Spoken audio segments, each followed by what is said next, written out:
Welcome back to another episode of Space Thoughts.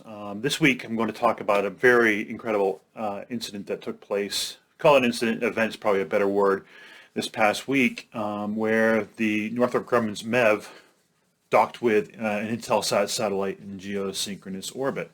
And got a brief picture right here of it from Northrop Grumman's website, but that's the view from the MEV as it was approaching the Intelsat satellite in geosynchronous orbit just before it docked. These images have been going all over the internet, and certainly there are a few others. But overall, it's a very interesting event, both from a technology standpoint, but also from a legal standpoint. And from I'm going to take it from two perspectives here, both from the perspective of international law and domestic law. And I think I'll take the last first because there's things I want you to understand about this.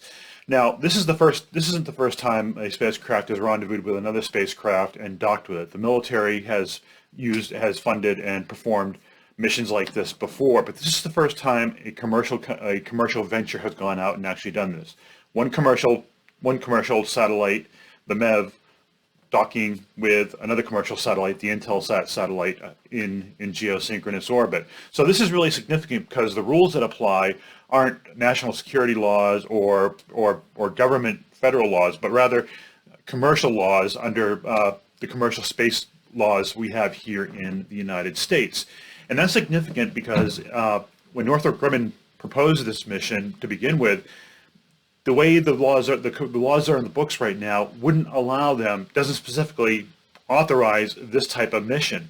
So Northrop Grumman had to work a lot with the FAA, the FCC, and other agencies to actually get this approved. And there was a lot of jumping through hoops and a lot of stretching out some of the current rules in order to authorize this mission. But eventually they got it. They got it approved, and one of the things they had to come out and quote promises, this isn't an anti-satellite weapon. We're not going to use it to interfere with another state's satellites and such. So that was a promise that they had to make in order to secure this license to get the MEV launched and to actually perform this. So I'm looking at this more as a demonstration mission in the sense that, yes, it's docked with the Intelsat satellite and it's going to refuel it. It's actually, this satellite was actually put out of service because it was running low on fuel, but it's going to refuel it and extend and bring the satellite back into service probably for an additional 5 years. So this is a commercial mission. What I want to understand is the laws to permit this really aren't on the books yet, but they were able to stretch the laws a little bit in this case to allow Northrop Grumman to pursue it.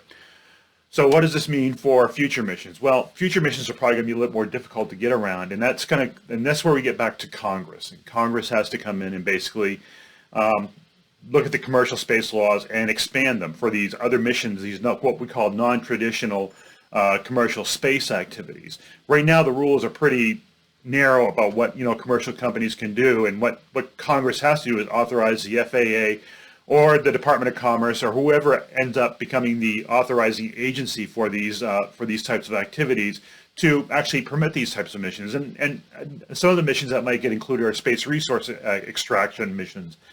These all have to be dealt with, but that's a matter of Congress legislating to give the authority to these agencies to do it. Because right now they don't. Now, I'm involved with an organization called CONFERS, and basically what it is based on is developing standards for satellite servicing, and you can actually look that up on the internet. CONFERS, CONFERS, and we have workshops every year to basically develop these standards, and Northrop Grumman is involved in this as well. I should say Space Logistics is involved Space Logistics is a subsidiary of Northrop Grumman that actually offers the MEV services and is actually performing this mission right now. So the point is right now, yes, this is a great thing, but we need more. But really, to get this going a lot in the future, we need Congress to get on board and actually pass these new laws that are going to permit these non-traditional missions. And I'm kind of hoping this is a wake-up call. Probably not with this Congress, because I think with the election season and such, everything is pretty much gummed up in the works, and but hopefully with a new administration and a new Congress starting next year, we can start getting some of these laws passed through, and start expanding, and giving commercial companies more space to grow and actually perform new and exotic performances. But I don't want to downplay what happened here, because from a technological standpoint, is very significant for the commercial sector. Now we just need to get the domestic laws in the book. I'm going to shift over to the international arena.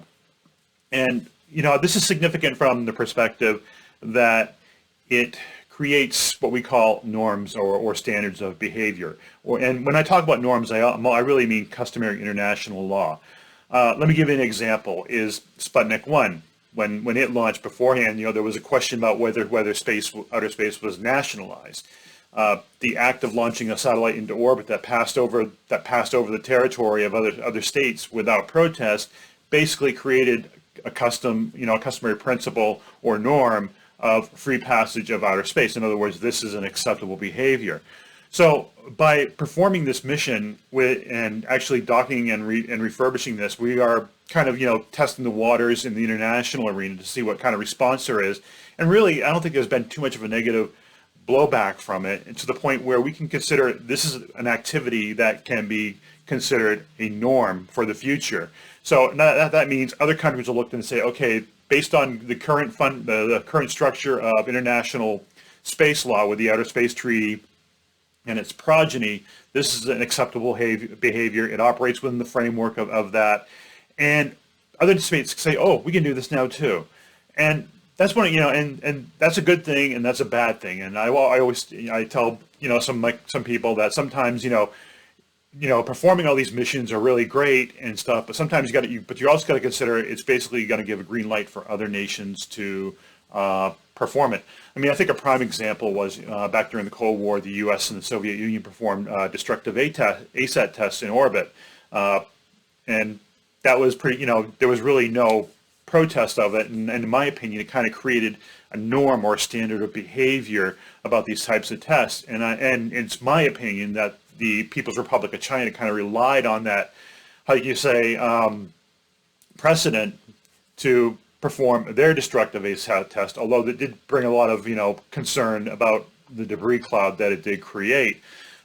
So again, I'm not comparing a destructive ASAT test to what the MEV is doing right now with the Intelsat satellite, but what I'm saying is when you do something novel and new in outer space and nobody complains about it, it may be a green light. You can't be surprised if down the road another state decides to do that very same thing or take it a step further. So it's a matter of, you're kind of setting an example, and specifically if you have the prestige in outer space activities like the United States does, this is going to set the foundation for a norm or customary international law. So again, this is just a quick and short video on this. I'm really excited about seeing the MEV do this. I've been hearing a lot about it. I've talked to people involved with it, and it's really it's exciting from a standpoint of, this could really help in many different aspects: refueling satellites, potentially moving dead satellites into safer orbits, or even re-entering them, or even more to a more extreme, actually being able to serve remotely satellites in geosynchronous orbit, or even a medium Earth orbit or low Earth orbit. So it opens up a whole host of potential future activities. And of course, there's always the question, well, can this be used as a weapon? Of course it can. I mean, most space technologies are dual use, but sometimes we got to take the bad with the good. In this case, there's a lot of good here, and I think we should keep on moving with it. But on the same token, I think Congress is in a position right now where it has to act and legislate and expand the scope of authority to the federal agencies to permit more non-traditional outer space activities, so that companies don't have to jump through the hoops, and activities like this can become more commonplace.